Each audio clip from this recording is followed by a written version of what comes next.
आमच्या विरोधक आत्तापर्यंत जे उभे असतील त्यांच्या बाबतीत एवढा विरोध झाला नसेल, इतका बारकाईनं सूक्ष्म प्रचार झालेला नसेल एवढा रॅलीमध्ये काय आमच्या मुली फिरायच्या आणि त्यांना सांगत होतं अरे हे बरोबर नाही, काय एकेकाची भाषणं, आपण कुठल्या स्तराला जातो, काय भाषणं करतो, कशा पद्धतीनं बोलतो आपण, का म्हणजे पहिल्यापासूनही राजकारणात असते तर गोष्ट वेगळी. 35 वर्ष मी काकींना बाहेर फिरून दिलं नाही.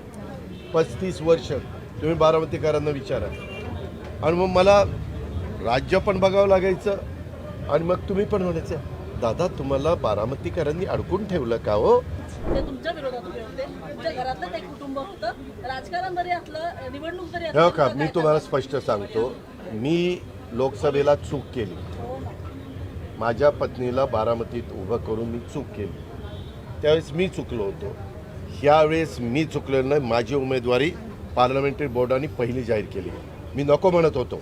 मी शिरूरमध्ये किंवा पुरंदरमध्ये किंवा सिन्नरमध्ये आणि तिन्ही जागा माझ्या आल्या. ते शिरूरची जागा तर माझी 1,00,000 मतांनी आली. सिन्नरची जागा अशीच माझी कितीतरी मतांनी आली. पुरंदरची जागा वाटपामध्ये आमच्या एक ह्यांना विजयराव शिवतारेंना गेली, पण ती पण चांगल्या मताने आली. सांगायचं तात्पर्य की ही परिस्थिती होती. असं असताना बारामतीकरांच्या करता मी ऐकलं, पार्लमेंटरी बोर्डाचं ऐकलं.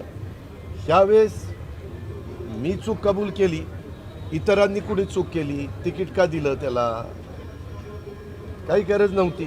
त्याची पहिली टर्म होती, त्याला पहिल्याच टर्मला मिठाचा खडा लागल्यानंतर काय होतं ज्याचं त्याला माहिती. आणि जरा शिकू दे ना, अनुभव घेऊ दे ना. एकदम सुप्रियाचं काम केलं म्हणून लगेचच उमेदवारी. अरे आम्ही तिथं 5-5 वर्ष घासली, तिथं कष्ट घेतले. तुम्ही जाऊन बारामतीकरांना विचारा. माझ्या शहराने तर 100% 80% मतं मला दिलेली.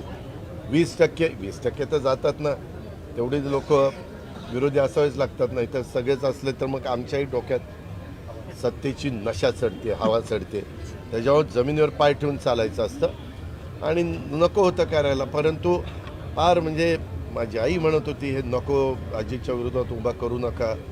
परंतु काय सगळे खानदान अक्षरशः प्रचाराला, अगदी काय म्हणजे आमच्या विरोधक आत्तापर्यंत जे उभे असतील त्यांच्या बाबतीत एवढा विरोध झाला नसेल, इतका बारकाईनं सूक्ष्म प्रचार झालेला नसेल एवढा रॅलीमध्ये काय आमच्या मुली फिरायच्या, ते काय आमच्या काकी काय फिरायच्या. मला इतकं वाईट वाटायचं.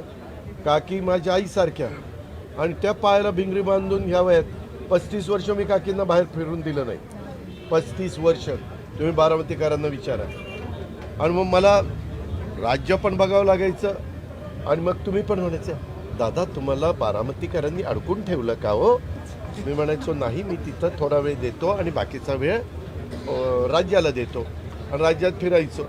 अशा पद्धतीनं झालं. पण तो वाईट वाटतं आणि त्यांना सांगत होतं अरे हे बरोबर नाही, काय एकेकाची भाषणं, आपण कुठल्या स्तराला जातो, काय भाषणं करतो, कशा पद्धतीनं बोलतो आपण, का म्हणजे पहिल्यापासूनही राजकारणात असते तर गोष्ट वेगळी.